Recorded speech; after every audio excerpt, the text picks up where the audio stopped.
설산 아래의 옛절, 소나무 사이로 부는 바람은 부드럽게 스치고 맑은 종소리는 은은하게 번져갑니다.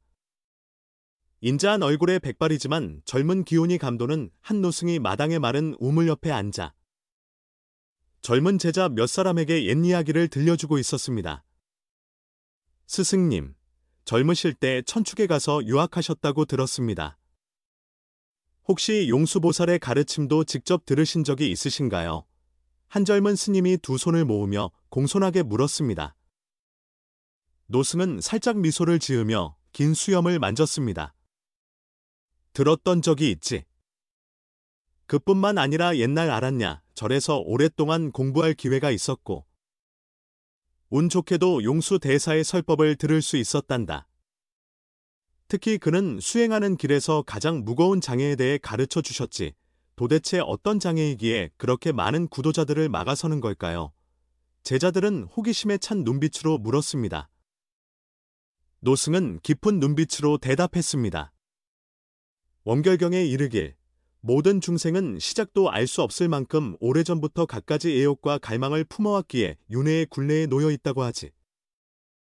용수 보살께서는 수행의 길에서 가장 큰 세 가지 장애를 눈의 욕망, 마음의 욕망, 의식의 욕망이라고 짚어주셨다네. 눈으로 보이는 빛깔에 끌리고, 마음이 그 생각에 휩쓸려 집착이 생기고, 의식은 그 매혹에 빠져 헤어나오지 못하는 것이지. 이 세 장애는 마치 거대한 세산처럼 중생의 해탈길을 가로막는다네? 노승이 회상에 잠기듯 이야기했습니다. 용수 보살께서도 젊었을 적엔 이 세 장애에 얽매여 고생하셨다고 하시더구나. 그러다 특별한 인연으로 그 장애를 뛰어넘는 방법을 찾으셨고, 수많은 수행자가 그 가르침을 통해 장애를 돌파했다고 전해진다. 오늘은 그 기묘한 이야기를 너희에게 들려주마. 기원 후 2세기 인도 땅은 아직 불법이 꽃피어 있었지만 그 전성기는 조금씩 기울고 있었습니다. 한 젊은 불암한 집안의 청년이 시끌벅적한 장터를 돌아다니고 있었는데 그가 훗날 팔종의 스승으로 존경받는 용수 보살이었습니다.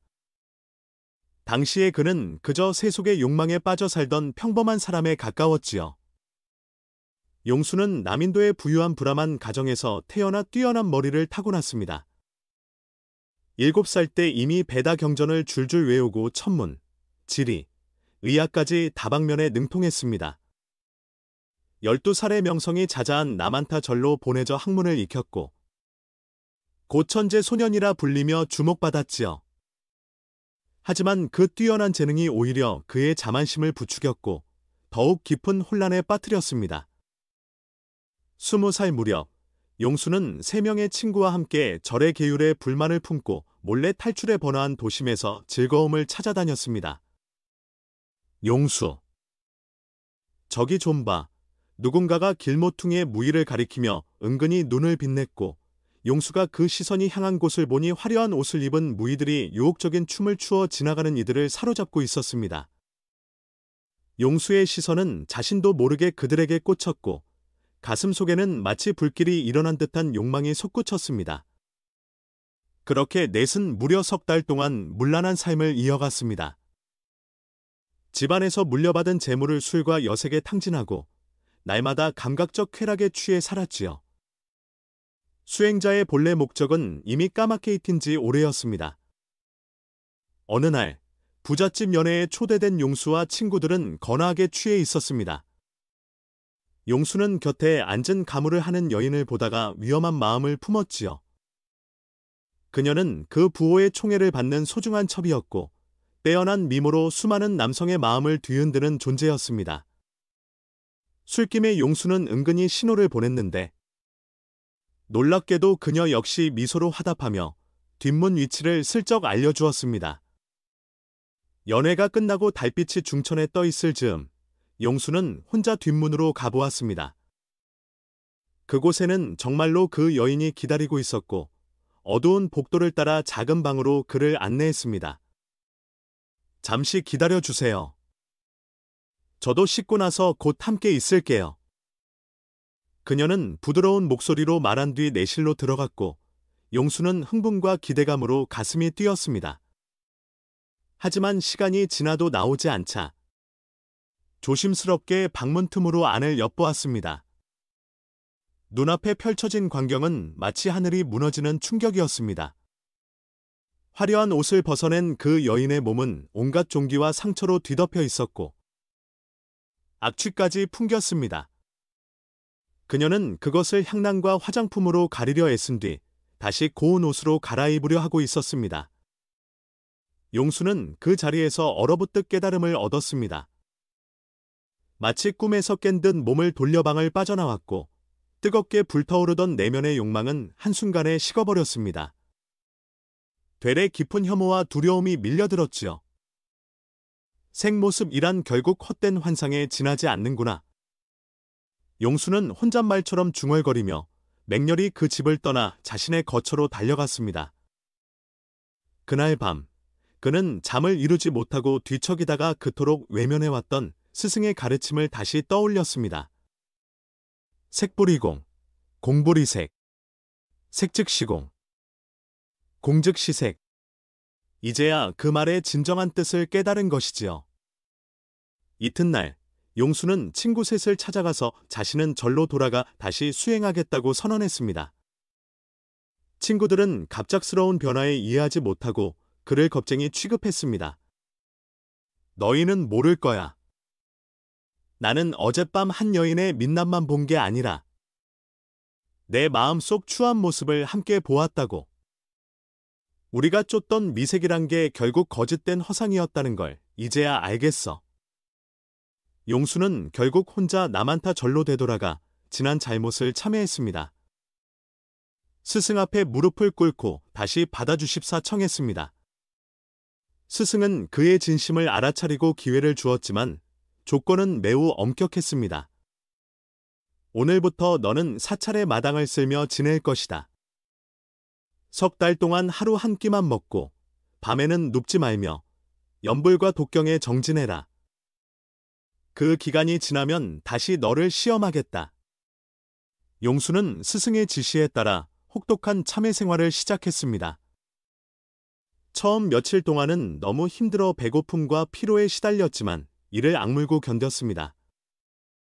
욕망이 올라올 때마다 경전을 외우고 좌선을 하며 집중을 돌렸습니다. 한 달이 지나자 몸이 점차 이 생활에 익숙해졌지만 여전히 밤이 깊어지면 예전의 방탕한 기억이 떠올라 그를 괴롭혔습니다. 어느 날 밤, 너무 견디기 힘들었던 용수는 바깥 연못가로 나가 달빛 아래에서 명상을 했습니다. 고요한 물 위에 비친 달빛은 맑은 거울 같았습니다. 용수는 물속에 비친 자신의 모습에 시선을 두다가 문득 깨달음을 얻었습니다. 내가 괴로워하는 건 이미 지나간 흔적에 불과하잖아. 저 물에 비친 그림자처럼 실제로 잡히는 게 아니지. 그 허망함을 꿰뚫어 보면 더는 얽매일 이유가 없구나. 그 뒤로 용수는 욕망이 올라올 때마다 그것을 물속 그림자처럼 바라보기 시작했습니다. 억지로 밀어내지 않고 그저 허황됨을 알아차리니 욕망은 스스로 힘을 잃고 사라져갔습니다. 3달이 지나 스승은 다시 용수를 불러 그의 변화를 살폈고 대견해하며 조언했습니다. 이제 남쪽 설산에 가면 가나티바라 불리는 한 큰 스님이 계신다. 그분께 더 깊은 수행 지도를 받아보거라. 용수는 스승의 말을 따라 먼 길을 떠나 바람을 맞고 산을 넘는 고생 끝에 어느 산속 동굴에서 가나티바를 만났습니다. 그는 몹시 수척해 보였지만 눈빛은 예리한 노승이었습니다. 용수, 내가 너를 오래전부터 기다리고 있었다. 이 노승은 만나자마자 그의 이름을 불러 용수를 깜짝 놀라게 했습니다. 어떻게 저를 아시는 겁니까? 가나티바는 잔잔히 웃으며 말했습니다. 마음이 맑으면 하늘과 땅도 다 알게 되지. 내가 여기 온 건 욕망의 사슬에서 벗어날 방법을 찾으려는 것 아니더냐. 용수는 고개를 숙였습니다. 네, 저 스스로 조금 깨우치긴 했지만 아직 완전히 자유롭지는 못합니다. 제발 길을 가르쳐 주세요. 가나티바는 엄중한 표정으로 답했습니다. 욕망은 수행의 길을 막는 가장 큰 장애다. 하루아침에 사라질 일이 아니지. 그래도 내가 이미 욕망의 허상을 조금이라도 꿰뚫어 보기 시작했다면 좋은 출발이다. 이제 더 깊은 수행 방법을 전해주마. 하지만 평생 이 원칙을 지키겠다는 맹세를 해야 하네? 용수는 단호하게 맹세했습니다. 평생 스승님의 가르침을 지키며 절대 어기지 않겠습니다. 가나티바는 고개를 끄덕인 뒤 차분히 말했습니다. 욕망의 근원은 셋, 눈, 마음, 그리고 의식. 눈은 빛깔을 보고 탐착이 생기고, 마음은 그 빛깔에 끌려 생각을 키우며, 의식은 그 생각을 계속 붙들고 늘어져 빠져나오지 못한다네. 이를 막으려면 우선 어떻게 생겨나는지 똑똑히 알아야 하고, 그 시작점을 차단해야 하지. 마침 그때 동굴 밖에서 갑자기 들썩이는 웃음소리와 발소리가 들려왔습니다. 용수는 묘한 기운을 느꼈고 동굴 입구에 7명의 아름다운 여인들이 향기로운 꽃을 들고 들어왔습니다. 스승님, 저분들은 누구신가요? 가나티바는 맑은 눈으로 용수를 바라보며 말했습니다. 용수야, 너는 이미 84,000법문을 열심히 익혔으니 이제 마지막 관문만 남았다고 해도 과언이 아니지. 눈으로 아름다운 모습을 봐도 흔들리지 않으면 눈의 욕망을 끊고, 마음이 헛된 감정에 흔들리지 않으면 마음의 욕망을 끊고, 뜻이 미혹에 빠지지 않으면 의식의 욕망을 끊을 수 있단다. 이 세 가지가 완전히 사라지지 않으면 아무리 지혜가 바다 같아도 해탈에 이를 수 없지. 내가 내게 세 가지 비법을 전해주겠지만 그보다도 패배하지 않는 근본 지혜가 있다는 것을 기억해야 한다. 용수는 궁금해하며 물었습니다. 패배하지 않는 근본 지혜란 무엇인가요? 그리고 그 세 가지와 어떻게 다른 건가요? 가나티바는 근엄하게 답했습니다. 이는 천년에 한 번 들을까 말까 한 비밀 같은 것이며 세 가지 욕망이 스스로 녹아 흩어지게 하는 궁극의 깨달음이다. 이 근본 지혜는 신통이나 주문 같은 게 아니라 욕망의 본바탕을 온전히 꿰뚫어 보는 바른 지혜에 있어. 사람들이 욕망에 사로잡히는 이유는 그 본바탕을 모르기 때문이지. 만약 그 허상을 꿰뚫어 본다면 욕망은 얼음이 햇빛을 만나듯 저절로 녹아버린다네. 용수는 더 궁금해져서 물었습니다. 그렇다면 그 본바탕이란 무엇입니까? 가나티바는 고개를 끄덕이며 설명했습니다. 욕망의 본바탕은 세 가지로 말할 수 있어. 첫째는 텅 빈 공, 둘째는 괴로움고, 셋째는 무상 덧없음. 먼저 텅 빔이란 욕망이 끌리는 대상 자체에 실체가 없다는 뜻이야. 우리가 보는 아름다운 모습, 듣는 어여쁜 소리, 머릿속으로 그리는 쾌락의 장면, 올 이 모든 게 꿈처럼, 물거품처럼 실체가 없단 말이야. 그 텅 빔을 꿰뚫어 보면 욕망이 머물 곳이 사라진다. 그리고 괴로움이라는 건 욕망이 잠깐의 기쁨을 줄지 몰라도 결국 더 큰 괴로움을 가져온다는 거지. 술을 마시면 잠시 기쁘지만 깨어나면 머리가 깨질 듯 아프고, 가려운 곳을 긁으면 순간 시원하지만 결국 피가 나고 고통이 커지지 않나. 욕망도 마찬가지로 깊이 빠질수록 더 큰 괴로움이 온다.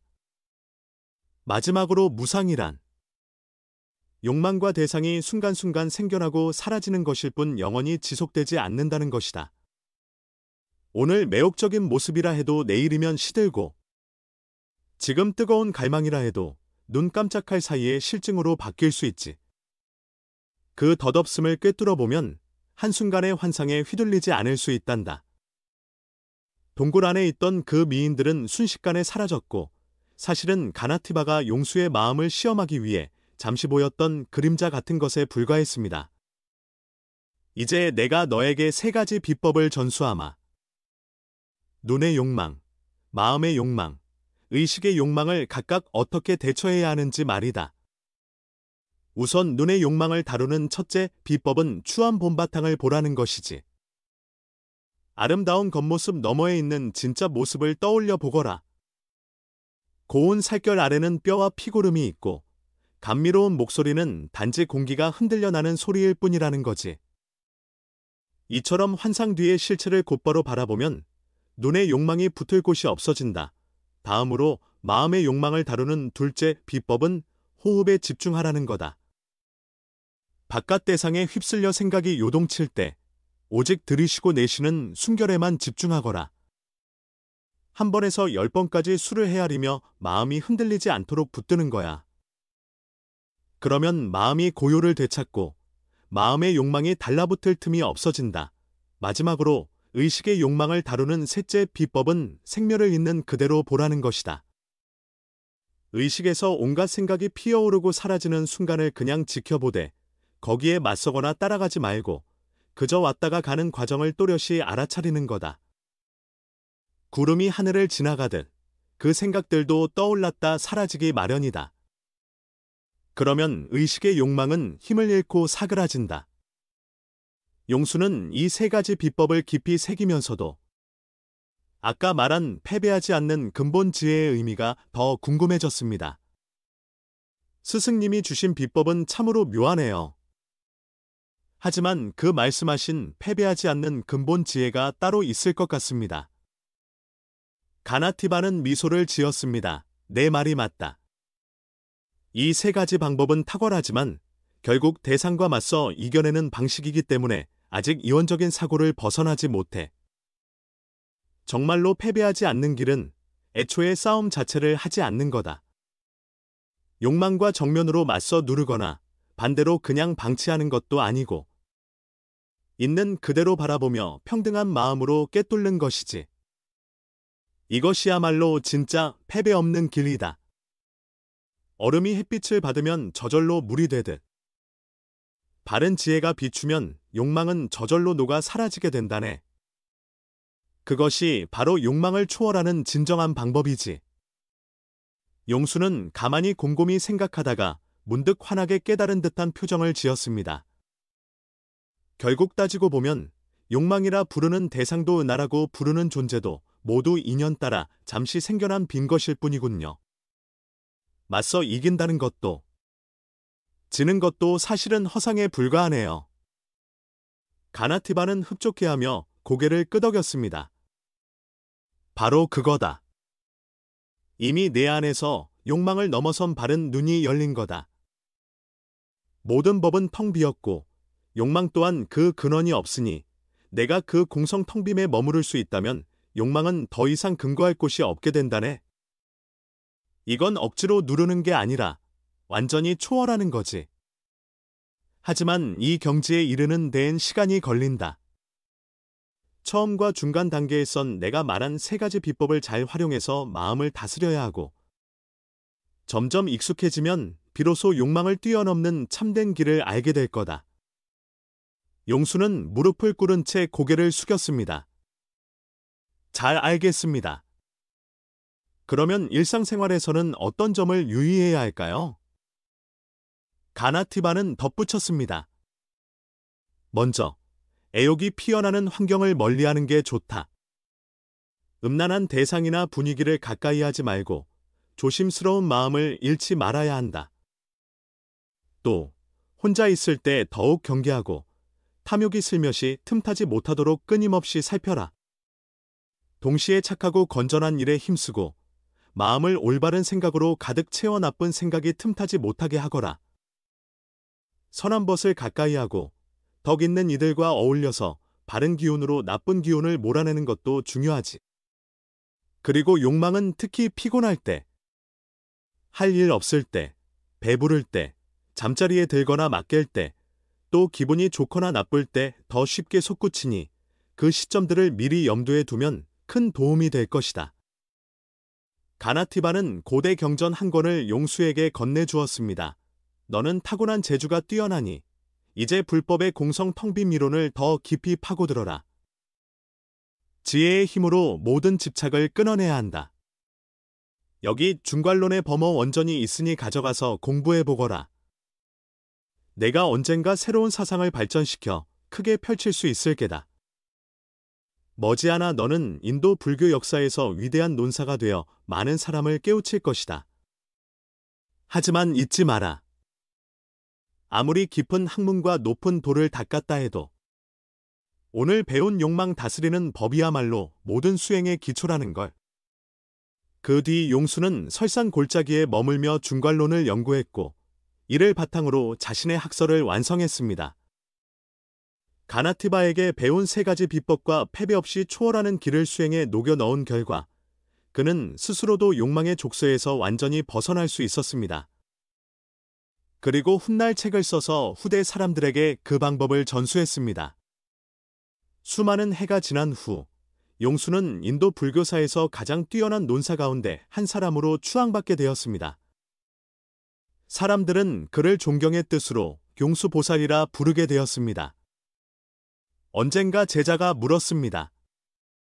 스승님께서는 수행하는 길에서 가장 커다란 장애가 무엇이라고 보시나요? 용수보살은 온화하게 미소 지으며 대답했습니다. 눈의 욕망, 마음의 욕망, 의식의 욕망, 이 세 가지는 수행자에게 가장 넘어가기 어려운 장애이다. 그러나 지혜의 눈으로 그 본바탕을 꿰뚫어보면 그 장애가 오히려 도움이 되지. 번뇌가 보리로 바뀌는 것이란다. 중요한 건 욕망을 억누르는 게 아니라 그 본바탕을 분명히 보는 것이고 욕망과 싸우는 게 아니라 아예 욕망의 존재 자체를 뛰어넘는 거다. 이것이 참된 무패 패배 없음의 길이지. 노승의 이야기가 끝나자 마당은 고요에 잠겼고 제자들은 깊은 생각에 잠겨 있었습니다. 잠시 후에야 한 젊은 스님이 입을 열었습니다. 스승님, 용수보살께서 말씀하신 이 세 가지 욕망의 장애는 오늘날 우리에게도 여전히 해당되는 걸까요? 노승은 고개를 끄덕였습니다. 물론이다. 용수보살의 가르침은 시대를 넘어 여전히 유효하단다. 현대 사회에서도 눈의 욕망, 마음의 욕망, 의식의 욕망이란 건 단지 형태만 달라졌지. 본질은 같다. 눈의 욕망이란 온갖 매혹적인 것들에 매달리는 모습이고 마음의 욕망이란 끊임없이 새롭고 자극적인 걸 찾아 헤매는 것이며 의식의 욕망이란 끝없이 상상 속에서 갈망하고 허우적대는 상태라고 볼 수 있겠지. 또 다른 스님이 물었습니다.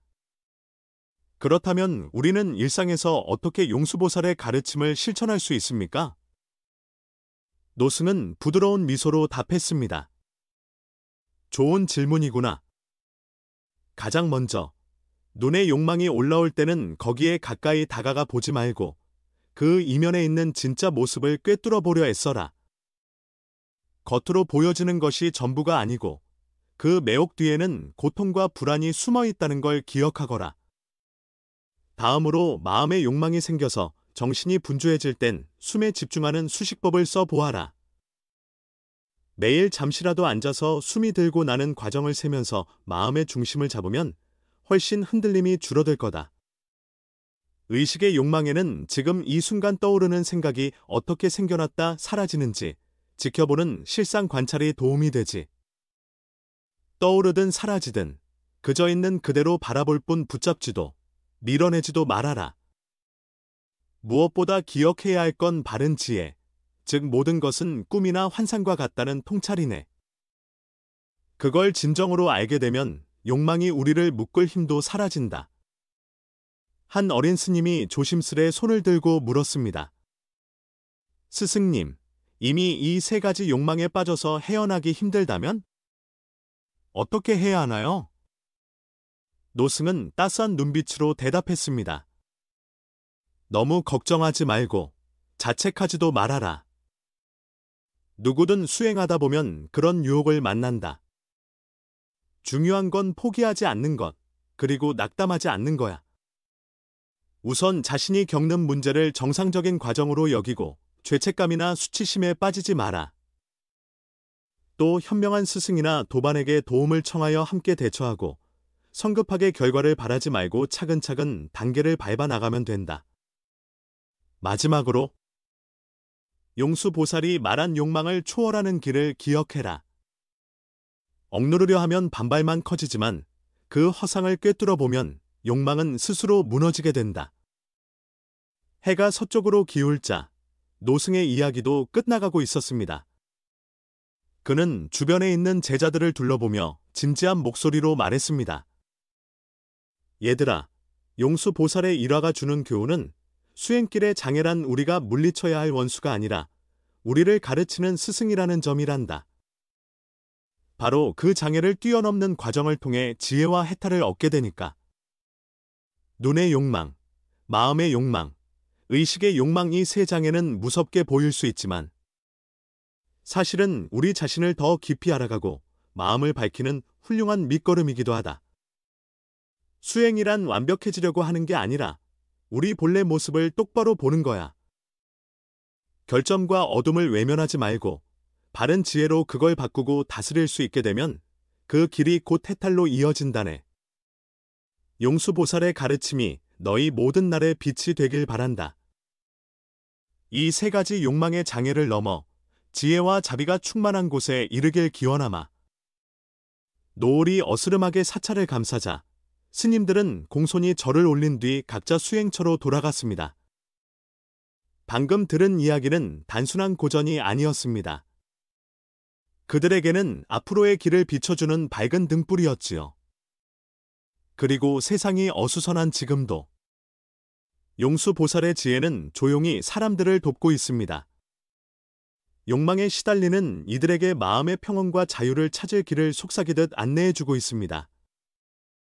노승이 강조한 것처럼 수행길의 장애는 결코 물리쳐야 할 적이 아니라 결국 우리가 초월해야 할 스승이라는 사실을 다시금 깊이 새기게 됩니다.